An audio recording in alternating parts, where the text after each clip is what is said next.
Le parc éolien des Landes du Mené accueille 7 éoliennes de 800 kW chacune pour une production de 13 000 MWh par an, soit la consommation annuelle de 2800 foyers. Ce parc, c'est aussi une histoire. Une double histoire plus exactement où se croisent aventure humaine et technique. L'aventure humaine a commencé en 2005, à quelques kilomètres de là, sur un autre site, celui de Bel-Air.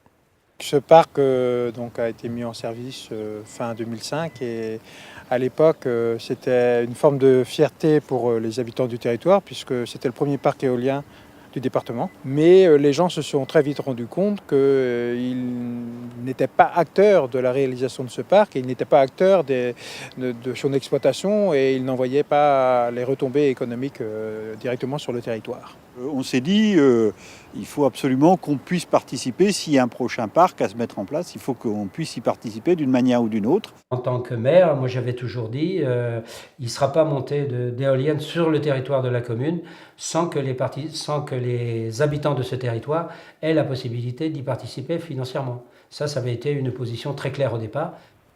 À quelques kilomètres du site de Bel-Air, le second projet, celui des Landes du Mené, a été mis à l'étude en 2006. Préalablement, il a fallu développer le projet. Développer, ça veut dire identifier sur un territoire le meilleur emplacement possible pour un parc éolien, compte tenu bien évidemment des ressources en vent, mais compte tenu également du paysage, compte tenu du positionnement, de l'éloignement vis-à-vis des habitations. Didier Mazin, c'était assistant du maître d'ouvrage sur le premier projet. Il l'est aussi sur le second. Et donc toute cette phase de développement, elle dure de 3 à 4 ans selon les projets pour réaliser les études d'impact nécessaires pour définir la meilleure implantation possible sur une zone identifiée. À peine la phase d'étude engagée, des habitants du Mené se sont mobilisés dans la perspective d'investir dans le nouveau parc. La première réunion qui m'a marquée, c'était une réunion d'information à la salle des fêtes à côté. Elle était pleine de monde. C'était pour déjà discuter projet éolien. Il n'y avait pas d'opposition. Tout le monde était prêt à déjà sortir son chéquier et à vouloir investir. Se mobiliser est une chose, mais trouver la forme juridique adaptée pour investir collectivement dans un projet d'une telle ampleur en est une autre. Cette éolienne, ce sont plusieurs millions d'euros qu'il faut mobiliser. On s'est posé la question comment on pouvait participer à un projet, puisque tel était notre souhait, c'était pas de prendre l'intégralité du projet en charge, mais de participer avec un industriel. Et donc on a immédiatement cherché les formules juridiques qui pouvaient correspondre, et on s'est assez vite fixé sur la formule juridique des cigales. Alors les cigales, avant d'entendre ce mot, je n'avais jamais entendu parler de cigales. Et donc, on a découvert en fait ce mode d'investissement, ce regroupement de personnes qui ont un intérêt économique centré sur un projet industriel. Et ça, effectivement, c'est une démarche qui nous a particulièrement intéressés. L'investisseur en question, c'est la SICAP, une société de distribution et de vente d'électricité implantée dans le centre de la France depuis près d'un siècle. Nous sommes une société coopérative nous-mêmes, déjà au départ, puisque la société a été créée par des agriculteurs pour se regrouper, pour développer l'électrification sur leur zone de desserte. Donc déjà, cette démarche-là correspond bien avec la nôtre. Une fois les nombreuses autorisations d'exploiter signées et les participations financières acquises à hauteur de 30% pour les cigaliers et de 70% pour la SICAP, tout le monde s'est retrouvé sur le terrain. Là, depuis quelques semaines, une autre histoire a commencé, la construction des éoliennes. C'est vrai que là, on rentre dans quelque chose de concret. Et ça fait plaisir dans le sens où ça permet de réaliser un projet auquel on tient tous. Également, on voit la concrétisation de ce qu'on a vu sur le papier. Donc c'est intéressant de voir la crête bretonne qui va se munir d'éoliennes. L'hiver 2013 a été particulièrement humide et froid. Pourtant, il a fallu faire en sorte que tout se déroule suivant un planning d'intervention contraignant et que chacun puisse travailler dans le respect des règles de l'art. L'ensemble du projet a été coordonné par l'assistant du maître d'ouvrage. Je me suis occupé de la consultation des entreprises, de la sélection des entreprises, de la passation des marchés pour le compte du maître d'ouvrage et je m'occupe donc du suivi du chantier pendant la phase de construction. Une entreprise locale, Le Lièvre, SPI Sud-Ouest et Enercon font partie des entreprises sélectionnées. La société SPI Sud-Ouest est spécialisée dans la conception, le dimensionnement et la réalisation des travaux sur les parcs éoliens. Sur ce projet-là en particulier, donc, elle est à la tête d'un groupement momentané d'entreprise. Nous sommes arrivés en amont de ce projet 1 an avant le démarrage des travaux pour aider la maîtrise d'ouvrage dans le dimensionnement, l'implantation donc, des accès, des plateformes de levage et l'implantation des réseaux. Le chantier proprement dit commence avec l'aménagement des accès. Une route a été réalisée et les chemins existants ont été agrandis. Il se poursuit avec le terrassement des espaces d'accueil de chaque éolienne, puis par le creusement des fosses et la réalisation de l'assise en béton. Ici, le sol est argileux et stable. Les fondations sont relativement peu profondes. Pour réaliser ces fondations, il a fallu réaliser des fouilles de 1,60 m de profondeur jusqu'à 14 mètres de diamètre en fond de fouille. La particularité donc, de ces massifs, c'est qu'il faut au préalable faire passer des fourreaux sous la fondation pour le passage des câbles, pour ensuite pouvoir effectuer un béton de propreté qui va nous permettre derrière de réaliser la partie ferraillage et le coulage des massifs. La pose des armatures de la semelle se fait directement dans la fosse lorsque le béton de propreté est sec. Ce qu'il faut quand même noter au-delà de la quantité globale d'acier, c'est la densité d'acier quand même au mètre carré qui est quand même relativement importante. Le béton aussi et du béton armé, donc tout ça fait que assure la stabilité du massif, quoi. Le béton de l'assise terminé, les abords sont nivelés et stabilisés pour faciliter l'assemblage des éoliennes au sol et supporter le poids des grues de levage.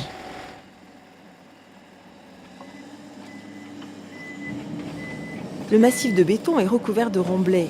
La terre est fortement compactée car le socle ainsi enterré devra supporter le poids de l'éolienne et assurer sa stabilité pendant toute la durée de l'exploitation. Parallèlement, les câbles de liaison sont posés et enterrés. Les éoliennes sont reliées donc, entre elles par une tranchée. Dans cette tranchée, donc, nous y trouvons un câble HTA, donc haute tension, en 20 kV. Dans cette même tranchée, nous y retrouvons donc, un câble de fibre optique pour la communication entre les éoliennes, donc, qui permettent après à l'exploitant et au constructeur d'éoliennes de récupérer les différentes données de la machine. Et ensuite, une liaison de terre, c'est la mise en sécurité du parc éolien.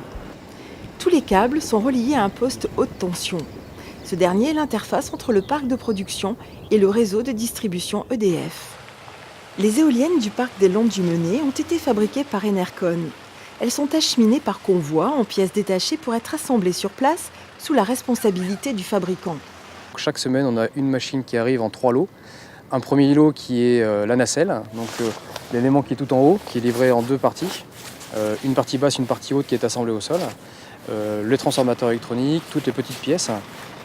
Et un deuxième lot, c'est la tour, qui est en 3 sections de tour acier, qui sont assemblées les unes au-dessus des autres. Et ensuite, il y a les pales et la génératrice qui sont livrées sur d'autres camions. Donc le but, c'est de monter une machine par semaine.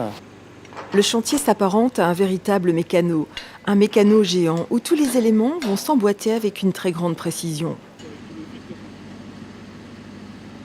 La fondation qui a été réalisée par SPI est vérifiée par nos équipes Enercon pour la concentricité des tiges qui vont permettre de visser la première section de tour sur la fondation. Une fois cette fondation vérifiée, donc on va assembler la première section de tour qui est boulonnée directement sur la fondation. Et ensuite, on a encore 2 sections qui vont être boulonnées et assemblées les unes au-dessus des autres.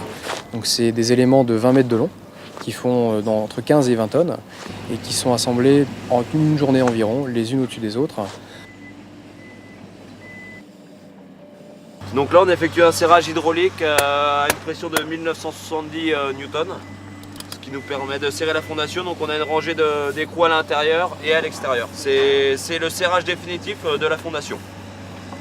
Donc la nacelle qui a été prémontée au sol va être levée comme ici. On le voit, donc partie haute, partie basse qui ont été assemblées. On a la nacelle complète qui est en haut de la tour.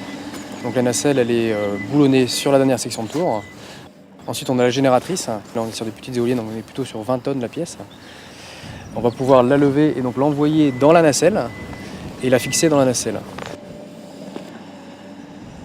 Ensuite, on a donc l'élément le plus important qui est le hub, qui est donc le moyeu qui va recevoir les pales, qui est au pied de la plateforme, et les 3 pales qui sont au sol. Les 3 pales vont être assemblées les unes après les autres, ce qui va former une étoile. Une fois les pales assemblées sur le hub, il faut monter l'ensemble sur la nacelle à 60 mètres du sol. C'est l'opération la plus spectaculaire et la plus délicate. C'est lever une pièce de 59 mètres de diamètre à 60 mètres de haut et arriver à la faire rentrer avec une précision d'environ 2 mm dans la nacelle. On a un système de basculement qui permet de lever le hub à plat, ensuite de le basculer en position verticale pour ensuite aller l'assembler sur la machine au niveau de la nacelle.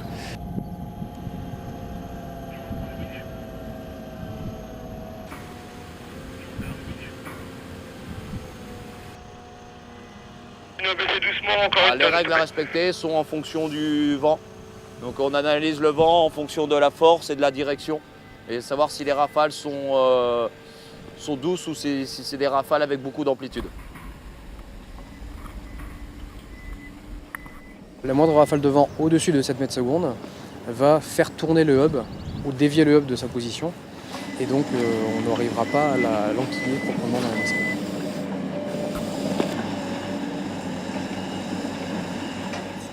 C'est le seul constructeur qui propose des éoliennes sans boîte de vitesse. Donc vous avez le rotor qui entraîne directement la génératrice. Ce qui induit que la génératrice tourne à la vitesse du vent. Plus il y a de vent, plus elle tourne vite. Et donc plus la fréquence du courant est importante. On n'a pas les risques de panne liés à une boîte de vitesse. Donc on a une disponibilité et une fiabilité plus importante. On assure 97% du temps où il y a du vent que l'éolienne tournera. L'éolienne en état de fonctionner, les premiers essais et réglages peuvent alors commencer, afin que tout soit prêt pour le raccord au réseau. C'est à cet instant que nos deux histoires, l'aventure technique et le projet collectif, se rejoignent. Par rapport à notre objectif, donc 2025, 100% énergie renouvelable, ça pèse lourd aussi, puisque ce parc éolien va être capable d'alimenter 3000 foyers. Donc je crois que ça devrait être une réussite non seulement technique, mais une réussite aussi sociale de l'avoir fait dans un territoire et de cette façon-là sur un socle de participatif. Le fait que les cigales représentent 30% dans la société, c'est pas rien. Ça montre vraiment leur implication dans ces projets. Aujourd'hui, sans doute qu'on serait sur un chiffre un peu plus élevé, mais on est à 30% et voilà. Je pense bien évidemment qu'il y a une volonté forte à la fois des actionnaires de la SICAP et d'Imaginaire de s'associer avec les cigaliers sur le territoire du Ménez, parce qu'il y a aussi une rencontre d'hommes entre des gens qui veulent être acteurs de leur territoire et qui veulent développer et participer à ce développement.